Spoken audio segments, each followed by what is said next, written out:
Hello guys! Welcome back to my channel, Mr. G Vlogs. And for today's video, samahan niyo po ako. Magpapalito tayo ng beddings ng ating alagang daga or mice. Yan po yung mga alaga natin. So hopefully 2 weeks from now may manganganak na po ito, may mga buntis po ito. So all we need para magpalit nito ay first, syempre ilalipat po natin sila dito. So mini container lang po or lagayan. Next is yung beddings natin, usok or wood shavings po. Nabili ko po ito ng nasa 100 per sack, pero malaki po yung sack niya. So mura lang yan siya. Pwede naman din po mga papel or ano. So yan guys.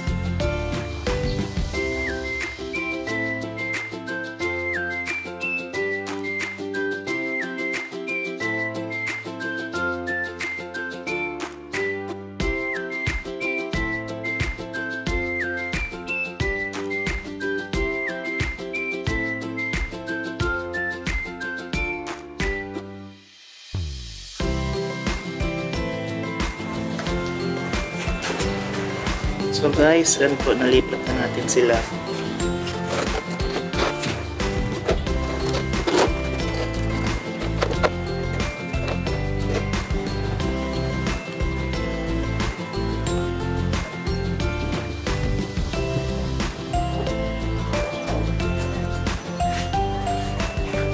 Second box.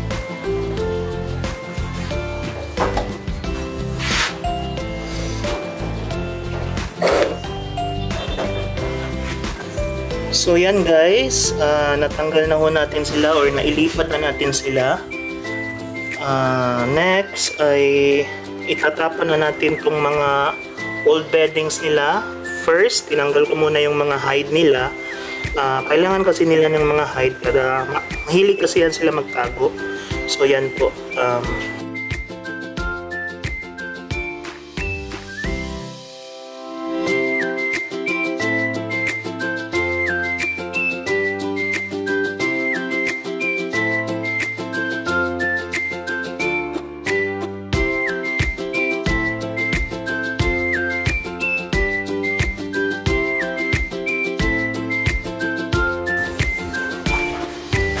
So guys, makikita nyo po may mga dumi pa siya.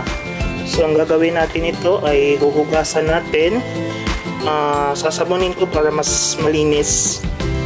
So at saka po yung mga tube, huhugasan natin yan para malinis, para hindi po mabaho.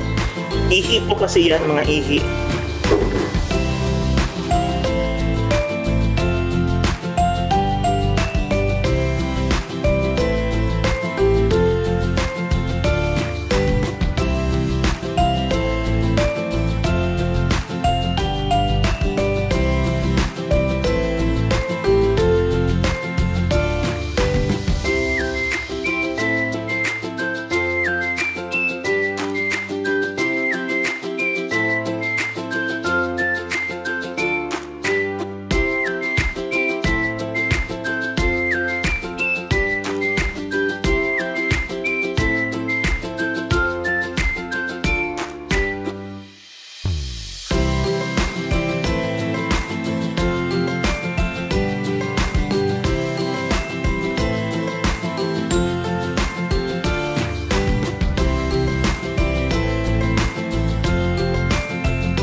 And yan guys, malinis na po yung bin cage natin for our white mice or mice natin.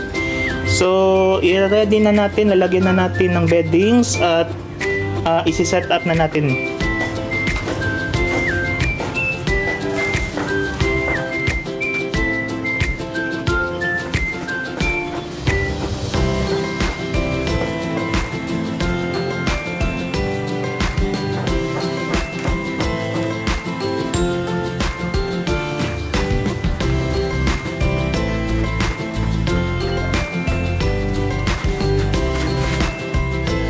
Yan guys, nalagyan na po natin ng beddings. Kung maglalagay po tayo ng beddings, nilalagyan ko po siya ng space dito kasi dito na side yung tubig nila para hindi po mabasa kung sakaling mag-leak yung ano natin. At saka po na-ready na po natin, na-refill na natin. So next is ilagay na po natin to.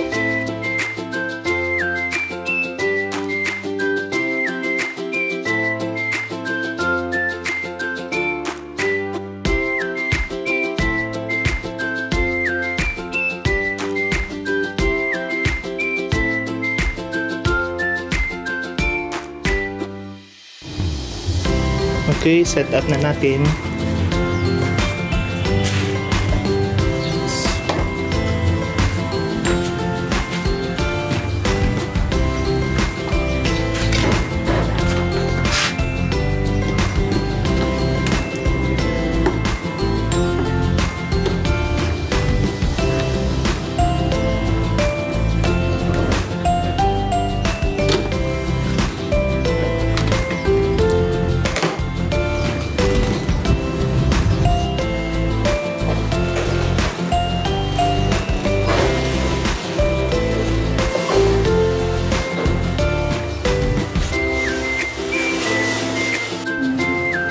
So yan guys, ibabalik na ho natin sa cage yung mga daga.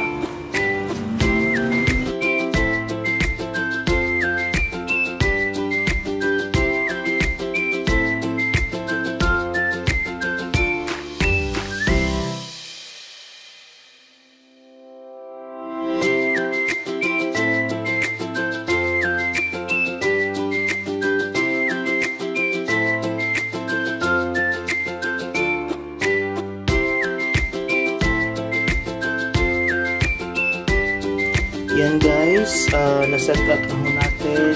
So, ibabalik na ho natin yung water filler nila. Simple lang po yung ano po, kagaya ng white mice since